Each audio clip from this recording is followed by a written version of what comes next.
তেতিয়া মই তন্মক তেনেকৈ ক'বই নালাগিছিল। ক'ত বা গুচি গ'ল, এতিয়া দেখোন ফোনটো ৰিচিভ কৰা নাই। তন্ময়ৰ লগত তাইৰ প্ৰেম আছে নে নাই সেয়া মই নাজানো, কিন্তু নিশ্চয় তাইৰ জীৱনত কিবা কাহিনী আছে যাৰ বাবে তাই এইবোৰ কৰিবলৈ বাধ্য হ'ল।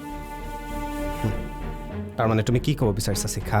ভাল, মোৰ কিন্তু এটা সপোন আছে, ঘৰখনৰ মানুহবোৰক একেলগ কৰাৰ, ঘৰখনৰ সুখ শান্তি ঘূৰাই অনা। কি হ'ল দেউতা? মই তন্ময়ৰ কথা কৈছোঁ।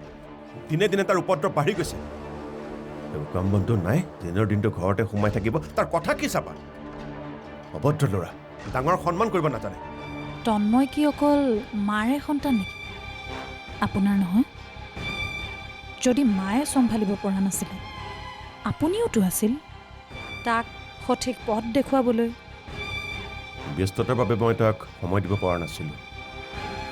ইমান ব্যস্ত আছিল নে যে নিজৰ সন্তানৰ বাবেও আপোনাৰ সময় নোলালে?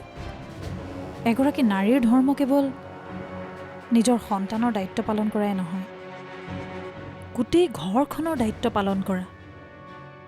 ঠিক তেনেধৰণে এজন স্বামীয়েও নিজৰ পত্নীক সেই মৰ্যাদাখিনি দিব লাগিব, যি মৰ্যাদাৰ আচলতে তেওঁ অধিকাৰী।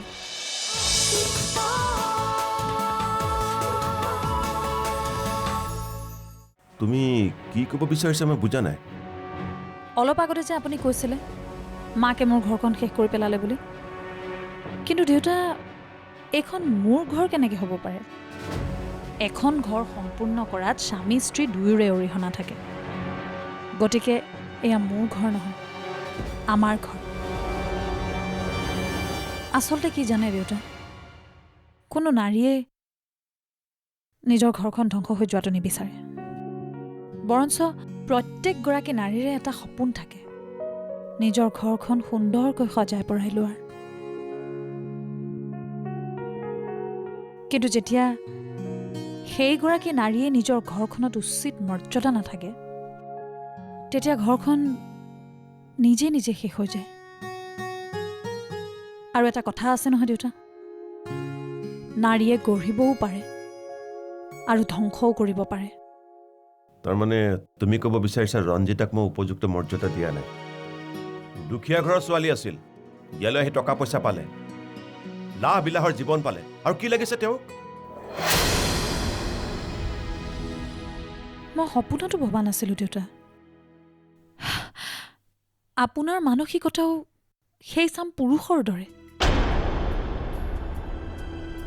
যি নিজৰ পত্নীক দাবী পূৰণৰ আহিলা হিচাপে ব্যৱহাৰ কৰে, কিন্তু কোনো অধিকাৰ নিদিয়ে। মোক বেয়া নাপাব আপুনি কথাবোৰ কোৱাৰ বাবে। কেৱল অধিকাৰেই নহয়, আপুনি মাক আপোনাৰ মৰমৰ পৰাও বঞ্চিত কৰিছে। তেনে ক্ষেত্ৰত এগৰাকী নাৰীৰ মানসিকতা কি হ'ব পাৰে আপুনি নিজেই ভাবি চাওকচোন। মই কোৱা নাই যে মাৰ কোনো ভুল নাই, মাৰ ভুল আছে, কিন্তু ভুল কেৱল মাৰে নহয়, আপোনাৰো আছে।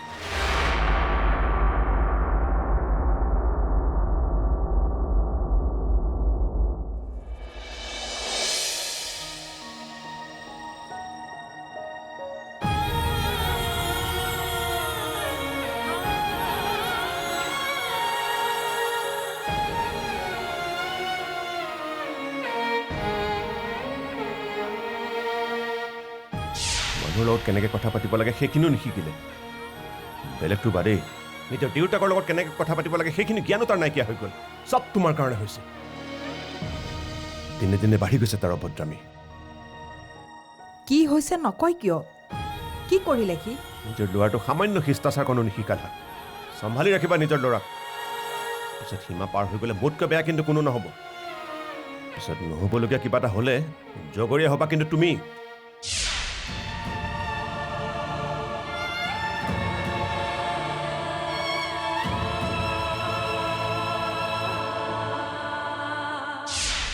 হ'ব মা, এইবোৰ নাটক দেখুৱাই লাভ নাই।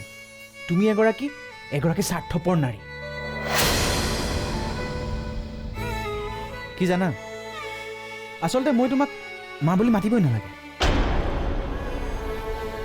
তুমি মোৰ মা হোৱাৰ যোগ্যতাই নাই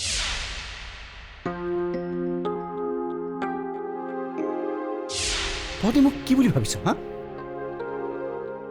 মানে তই আৰু আজিৰ পাছত মোলৈ কেতিয়াও ফোন নকৰিবি আৰু মইতো নকৰোঁ এতিয়াৰ পৰা সকলো শেষ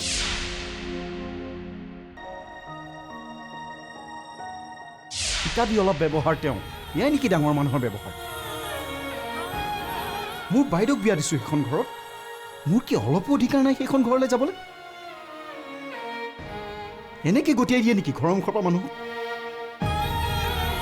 হ'ব দে ফোন ৰাখ মাত্ৰ আজিৰ পৰা কেতিয়াও মোক ফোন নকৰিবি কি ভুল আছিল মোৰ সন্তানৰ ভালৰ বাবে চিন্তা কৰি আজি সকলোৰে বাবে মই অপ্ৰিয় হৈ পৰিলোঁ কোনো নাই মোৰ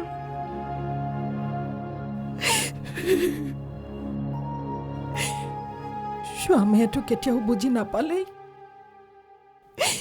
এতিয়া ল'ৰাৰ বাবেও মই অপ্ৰিয় হৈ পৰিলোঁ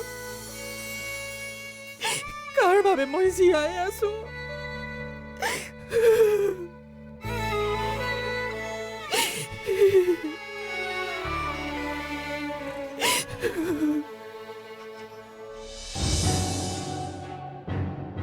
ইমান ৰাতি হ'ল তন্ময় এতিয়ালৈকে নাই অহা ভুলটো মোৰেই মইনো কিয় তাক তেনেকৈ ক'ব লাগে তাৰ গাততো কোনো ভুল নাছিল মইহে বেলেগৰ খং তাৰ ওপৰত উঠালোঁ ইমান ৰাতি হ'ল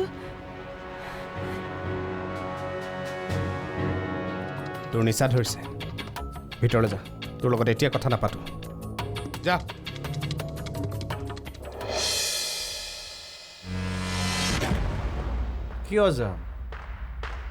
কিয় যাম মই হা এইখন কেৱল তোৰ ঘৰেই নহয় মোৰো ঘৰ মোক উপদেশ দিবলৈ তই কোন কি হৈছে অ'?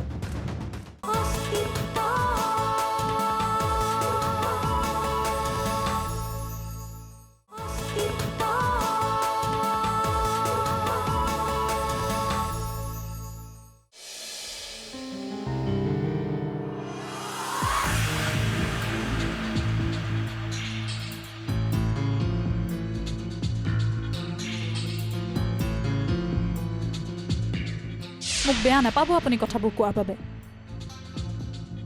কেৱল অধিকাৰেই নহয় আপুনি মাক আপোনাৰ মৰমৰ পৰাও বঞ্চিত কৰিছে তেনে ক্ষেত্ৰত এগৰাকী নাৰীৰ মানসিকতা কি হ'ব পাৰে আপুনি নিজেই ভাবি চাওকচোন মই কোৱা নাই যে মাৰ কোনো ভুল নাই মাৰ ভুল আছে কিন্তু ভুল কেৱল মাৰে নহয় আপোনাৰো আছে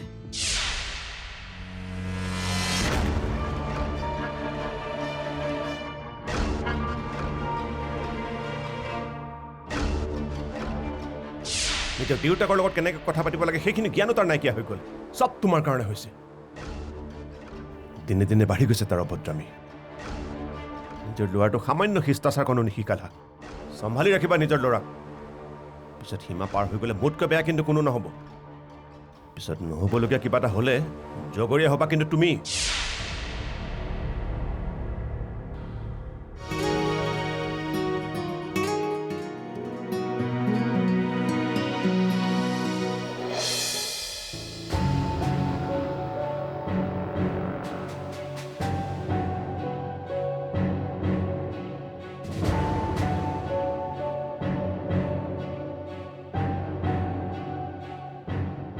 ইমান ৰাতি হ'ল তন্ময় এতিয়ালৈকে নাই অহা ভুলটো মোৰেই মইনো কিয় তাক তেনেকৈ ক'ব লাগে তাৰ গাততো কোনো ভুল নাছিল মইহে বেলেগৰ খং তাৰ ওপৰত উঠালোঁ ইমান ৰাতি হ'ল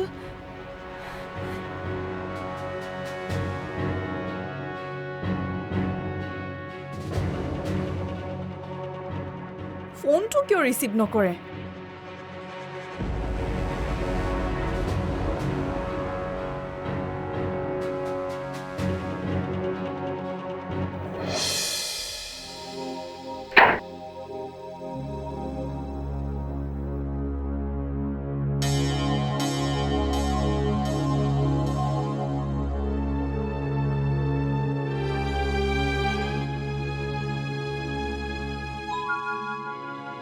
তন্ময় মদ খাই আহিছ তই অঁ মই খাইছোঁ মই মদ খামেই বিয়া বাৰু কৰাইছ তই এতিয়া ঘৰলৈ এনেকৈ মদ খাই অহাটো শোভা নাপায় ঘৰত মা আছে দেউতা আছে কিয় কিয় মই মদ খাব নোৱাৰোঁ তোৰ নিচা ধৰিছে ভিতৰলৈ যা তোৰ লগত এতিয়া কথা নাপাতো যা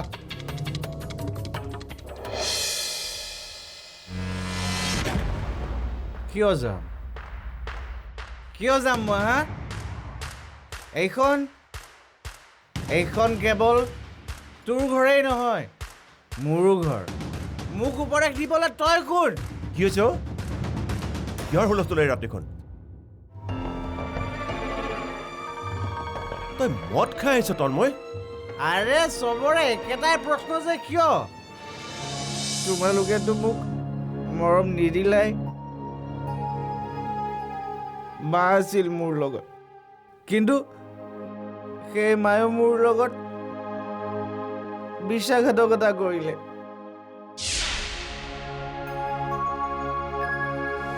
তই শুনা কথাখিনি সঁচানে অঁ মোৰ কি দৰকাৰ পৰিছে নিজৰ পত্নীৰ বিষয়ে বদনাম গাবলৈ যিটো সঁচা মই সেইটোৱে কৈছোঁ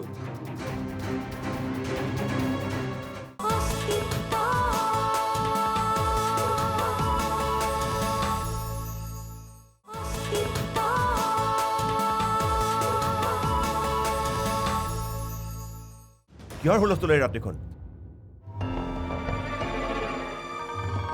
তই মদ খাই আহিছ তন্ময় আৰে চবৰে একেটাই প্ৰশ্ন যে কিয় মই মদ খাওঁ ভাং খাওঁ সেয়া মোৰ কথা তুমি কোন মোক প্ৰশ্ন কৰিবলৈ তন্ময় কি হ'ল তন্ময় তই যে মদ খাই আহিছ যে কোনো নাই মোৰ আপোন বুলিবলৈ সকলোৱে মোক অকৰ্মান্য বুলি ভাবে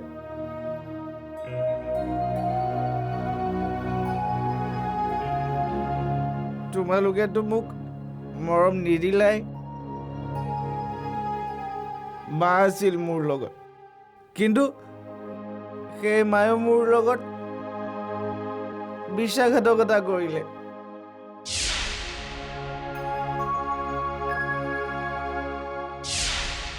আৰু শিখা মাৰ পিছত ভাবিছিলোঁ তাই এজনী আছে যিয়ে মোক বুজি পায়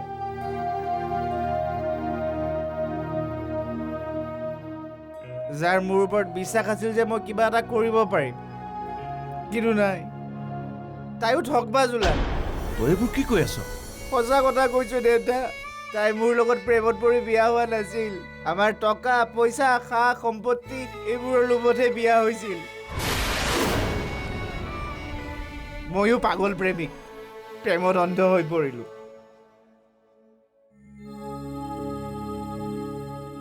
সকলো শেষ কৰি পেলালে তাই কাৰোবাৰ লগত মিলি পৰিকল্পনা কৰিছিলে এই ধন সম্পত্তিবোৰ নিজৰ কৰি লোৱা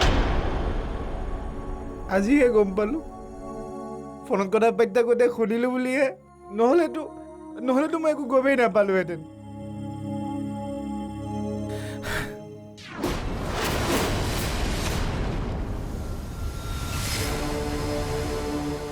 তই শুনা কথাখিনি সঁচানে অঁ মোৰ কি দৰকাৰ পৰিছে নিজৰ পত্নীৰ বিষয়ে বদনাম গাবলৈ যিটো সঁচা মই সেইটোৱে কৈছোঁ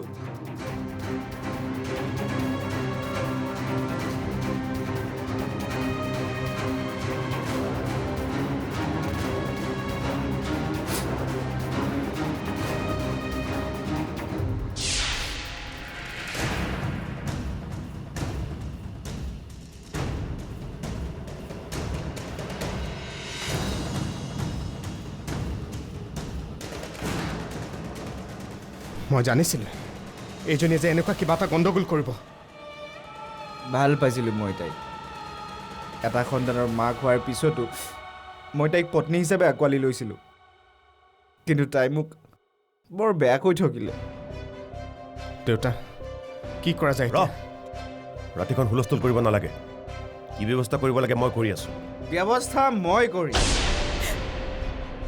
সেইজনীক এতিয়াই মই ঘৰৰ পৰা উলিয়াই দিম